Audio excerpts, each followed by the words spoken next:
Assalamualaikum warahmatullahi wabarakatuh.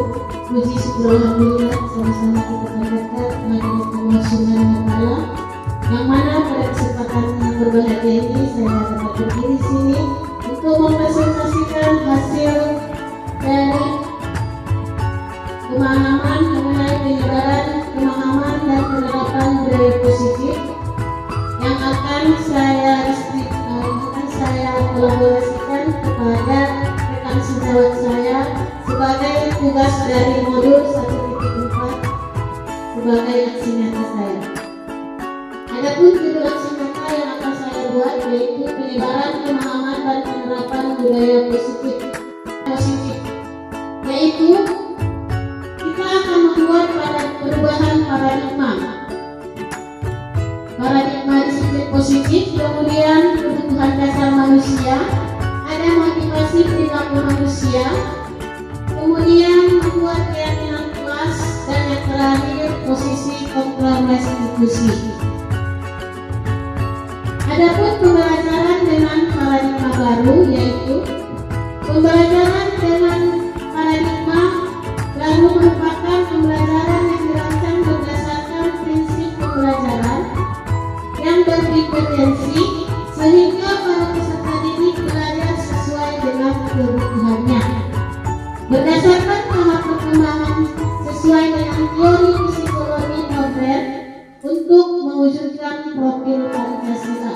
Sama-sama kita ketahui bahwa dari isi profil Pancasila itu yang pertama ialah beriman, bertakwa kepada Tuhan Yang Maha Esa, dan berakhlak mulia. Kemudian mandiri, bernalar kritis, kreatif, gotong royong, dan memiliki kebinekaan global. Disiplin positif. Disiplin positif berasal dari kata disiplina yang artinya belajar. Disiplin mengacu pada disiplin diri yang memiliki tanggung jawab terhadap apa yang dilakukannya berdasar nilai yang diyakini. Disiplin positif merupakan salah satu cara penerapan yang bertujuan untuk menumbuhkan kesadaran serta memperdayakan peserta didik tanpa imbalan ancaman atau hukuman. Sebagai pendidik, tujuan kita adalah menciptakan peserta didik yang memiliki disiplin diri sehingga mereka berperilaku mengacu kepada nilai-nilai kebajikan universal dan memiliki motivasi dalam perubahan perilaku ke arah yang lebih baik.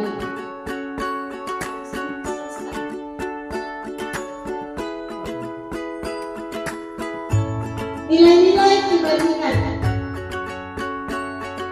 Nilai-nilai kebajikan itu adalah sifat positif manusia, di mana merupakan tujuan mulia yang ingin dicapai oleh setiap individu. Nilai-nilai tersebut bersifat universal dan lintas bahasa, suku bahasa, agama maupun latar belakang.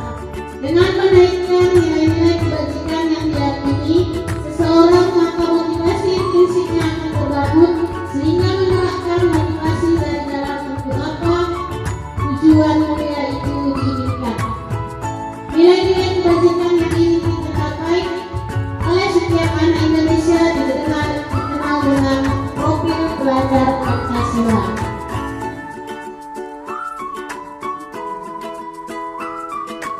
Kebutuhan dasar manusia. Kebutuhan dasar manusia adalah sesuatu yang kita lakukan yang kita dapat untuk mendapatkan apa yang kita inginkan. Seluruh tindakan yang kita lakukan dan semua usaha terbaik yang kita lakukan adalah dalam rangka agar kebutuhan manusia terpenuhi dengan baik. Kebutuhan dasar manusia itu ada 5. Yang pertama, bertahan hidup, kasih sayang, penguasaan, kebebasan, dan kesenangan.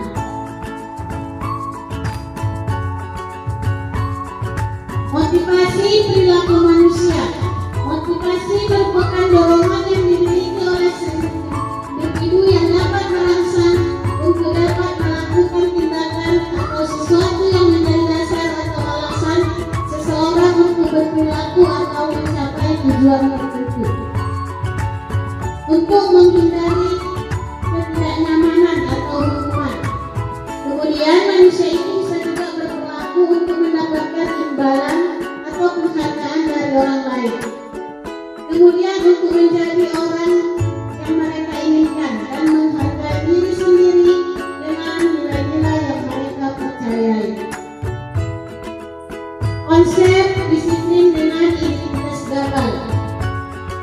Konsekuensi penguatan jangka pendek perlu monitoring berkelanjutan.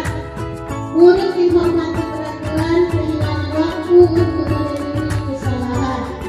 Kemudian restitusi, murid merasa bertanggung jawab atas perilakunya, fokus pada pemecahan masalah jangka panjang. Kemudian teori kontrol, murid bersemangat memperbaiki kesalahan. Konsep penerapan disiplin dengan menggunakan restitusi. Apa itu restitusi? Restitusi adalah proses menciptakan kondisi bagi murid untuk memperbaiki kesalahan mereka sehingga mereka kembali pada kelompok mereka dengan karakter yang kuat. Ciri-ciri restitusi bukan untuk menebus kesalahan, namun untuk belajar dari kesalahan. Untuk memperbaiki hubungan, tawaran bukan paksaan. Nah, jadi menuntut untuk melihat ke dalam diri, mencari kebutuhan dasar yang mendasari tindakan, kemudian fokus pada karakter bukan tindakan, fokus pada solusi, dan mengembalikan murid yang berbuat salah pada kelompoknya. 5 posisi kontrol guru. Yang pertama sebagai penghukum, kedua rasa bersalah sebagai teman, bisa sebagai pemantau.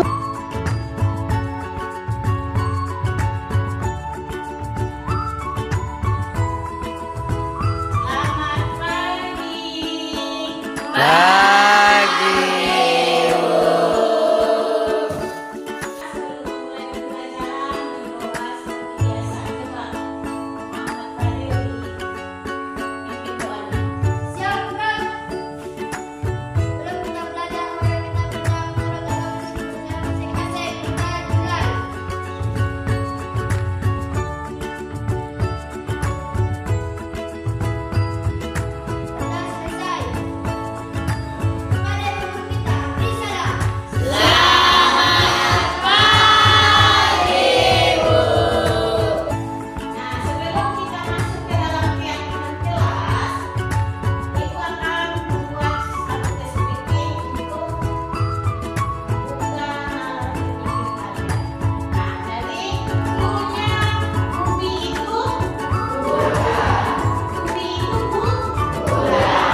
Bandung